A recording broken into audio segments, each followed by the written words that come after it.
Olá, eu me chamo Paulo, eu sou astrólogo e tarólogo aqui no canal e em paralelo àquela série de vídeos que o Igor iniciou, em que ele faz uma análise imagética de cada um dos signos, aqui eu resolvi abordar temas paralelos. Mas já que começamos lá com o signo de Áries, vou deixar o link na descrição desse vídeo aqui, eu resolvi então falar um pouco sobre o que afinal diabos é essa tal de astrologia. E para isso a gente precisa ir lá no início, né? Os primeiros registros históricos que nós temos datam do ano 3 a 4 mil anos antes de Cristo, na antiga Mesopotâmia. E ali na região do Crescente Fértil, ela acaba sendo praticada pelos egípcios, tem uma contribuição basilar dos povos gregos e dos povos árabes, até que chega nesse corpo de conhecimento que nós temos hoje. O ser humano sendo um animal essencialmente narrativo, nós sempre olhamos para o céu, vimos essas estrelas, essas luzes errantes e estabelecemos correspondências. Há um princípio hermético que diz, assim como é em cima, é embaixo. E há também uma crítica fundamentada de que talvez seja um pouco absurdo nós pensarmos em influência de astros nos nossos destinos e na nossa vida. Qualquer astrólogo vai concordar com isso, porque a astrologia ela se baseia em espelhamento e não causa e efeito. Não é essa configuração causando um efeito na minha vida, é o que ela me tem a dizer. Muitas escolas iniciáticas falam para a gente tentar ouvir a nossa realidade, o que cada acontecimento, cada símbolo, cada gesto tem a dizer para nós. E a astrologia, ela é um tanto isso, olhar para o universo como um grande relógio cósmico e o que cada correspondência pode dizer para mim. Mas, muitas vezes, para se tentar definir algo, é mais fácil falar sobre o que aquilo não é. E o que nos leva à próxima pergunta, a astrologia, ela é horóscopo? Esse horóscopo popular que a gente conhece hoje em dia, ele é um fenômeno que surgiu ali na virada do século XVIII, do século XIX para o século XX, com fins editoriais. E ele, em grande medida, é não apenas uma redução do conhecimento astrológico, como uma deturpação completa. O mapa astrológico ele é um todo complexo, cheio de detalhes, de movimentos e de elementos comunicando entre si.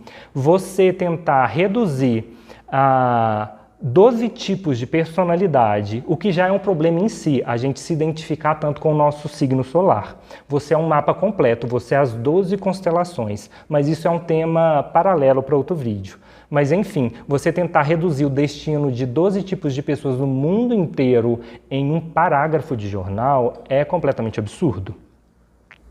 Outra crítica comum é a da descoberta de uma nova constelação e por isso talvez de um novo signo, então nada faz sentido. Constelação a gente não tem 12 nem 13, nós temos dezenas de constelações visíveis.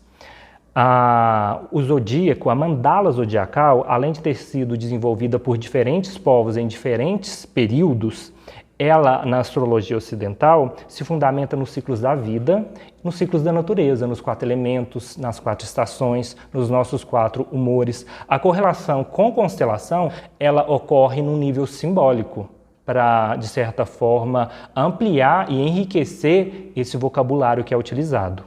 E a deturpação, a redução desse vocabulário nos leva à próxima pergunta, que é: a astrologia, ela é uma pseudociência? Para falar sobre isso, nós precisamos falar sobre paradigmas. O que, resumido de maneira bem sem vergonha, é aquilo que fundamenta e sedimenta a minha visão de realidade. Por exemplo, se você é brasileiro, você muito provavelmente é influenciado pelo paradigma cristão. O filósofo Thomas Kuhn, ao estudar e observar esses fenômenos de como movimentos culturais, históricos, sociais influenciam os paradigmas, vem nos lembrar dessa revolução da razão que nós tivemos nos últimos séculos, que basicamente meio que colocou o paradigma científico acima de todos e parece que talvez ele é o único possível, sendo que o próprio paradigma filosófico é anterior. E dentro da própria ciência nós temos paradigmas distintos, como o da física newtoniana e o da quântica. Assim, apesar da astrologia seguir métodos mais racionais e menos intuitivos do que muita gente espera, ela não pode ser considerada uma pseudociência a partir do momento que ela não se coloca como ciência. A problemática, talvez, é a transposição de espaços. Já não bastasse os absurdos que a ciência no nosso país sofre nos dias de hoje, quando a gente mais precisa dela, com notícias falsas, com falta de investimento, a gente ainda tem movimentos esotéricos se apropriando de termos científicos, como se isso trouxesse algum tipo de chancela, sendo que apenas desinforma. Então, é pior para os dois lados. Mas, enfim, se a astrologia ela não é uma pseudociência e ela não é também esse horóscopo popular que a gente conhece, ela é o quê? Ela é um oráculo. No livro O Oráculo da Noite, o neurocientista Siddhartha Ribeiro, ele apresenta a história da humanidade sob a perspectiva da ciência do sono. Em determinado momento do livro, que me lembrou em alguns pontos o Sapiens do Harari, outro best-seller, ele apresenta a visão do sonho como sendo um tipo de oráculo probabilístico. Pode parecer um pouco absurdo pensar nesses temas em um texto científico. A questão é a visão do sonho como uma espécie de simulacro, que levanta riscos, hipóteses, desejos. É dado o exemplo de uma capivara. Uma capivara que vai até um lago, acaba sofrendo o ataque de um jacaré e à noite sonha com aquilo. E este sonho, de certo modo, altera o comportamento dessa capivara. Os nossos sonhos, eles são resultado de nosso passado, subproduto de tudo que a gente vivenciou. Ele é sobre o presente, porque ele é o que o meu cérebro processa agora. Mas ele também é sobre o futuro, porque ele me altera emocionalmente, ele me predispõe em alguma direção. Sempre que eu vou abrir um oráculo para alguém, eu falo, nós não vamos ler seu futuro, nós vamos ler seu presente. Alguns até têm técnicas mais preditivas, mas aquelas informações, aqueles códigos, eles chegam no presente para algum modo, para a gente usar aquilo no aqui e no agora. Mas como que isso tudo que foi discutido até agora se amarra? O Siddhartha Ribeiro, ele vem nos recordar que esse nosso aspecto, esse nosso lado intuitivo, onírico, ele vem sido soterrado nos últimos séculos com essa era da razão. Em determinado momento do livro, ele diz: no mundo contemporâneo não há lugar nenhum para o sonho. Ninguém pergunta sobre os sonhos, mas se você não prestar atenção aos sonhos, no fundo, é todo um espaço mental que deixa de existir. É como se a pessoa abrisse mão de uma dimensão da sua mente. Ele traz o exemplo dos povos aborígenes, que é uma cultura bastante ligada a esse aspecto onírico, em que nós temos registros históricos de xamãs que sonharam com prévias de batalhas, e esses sonhos mudaram completamente o curso dessas batalhas, fazendo eles vencerem alguns embates em uma guerra absolutamente perdida. E aí a gente entra um pouquinho também no Jung, na sincronicidade, que são essas coincidências um pouco absurdas. Existe um outro princípio hermético que fala sobre o movimento pendular da realidade. Quando a gente passa por um estado de êxtase, geralmente tem uma certa depressão. Períodos históricos muito progressistas geralmente são sucedidos por períodos reacionários.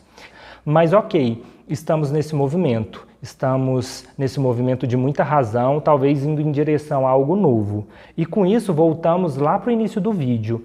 A astrologia, ela existe. A nossa realidade é mais pautada por questões imateriais do que muitas vezes esperamos. E eu não estou falando de espiritualidade, eu estou falando de dinheiro, regras, leis, Constituição Federal, coisas que não estão aí materialmente colocadas na natureza, mas que determinam a nossa visão de mundo. E é curioso parar para pensar também que geralmente quando a polícia da pseudociência chega falando o que deve e o que não deve existir, que tipo de prática deve ser apagada, geralmente são pessoas que acreditam em mercado financeiro especulativo e NFT. O que fica, talvez, é uma perspectiva um pouco menos tacanha da realidade, uma abertura para visões de mundo daquelas às quais não estamos habituados. No mundo que está cada vez mais cinzento, mais triste, mais intolerante, práticas que talvez tragam um pouco mais de cor e autoconhecimento. A astrologia, ela existe. Por um lado, ela é um fato material, histórico, cultural colocado. Por outro, talvez ela nem exista, e por isso que ela está aí viva até hoje. O invisível, inclusive, é o tema do próximo vídeo. em que eu vou falar sobre o porquê do que eu acredito que Aquário é um dos signos mais mal compreendidos. E se estamos de fato nessa tal era de Aquário. Se você está gostando dos conteúdos do canal, lembra de dar aquele apoio, e se você tem interesse em alguma consulta, só entre em contato também em qualquer um de nossos canais. Até a próxima!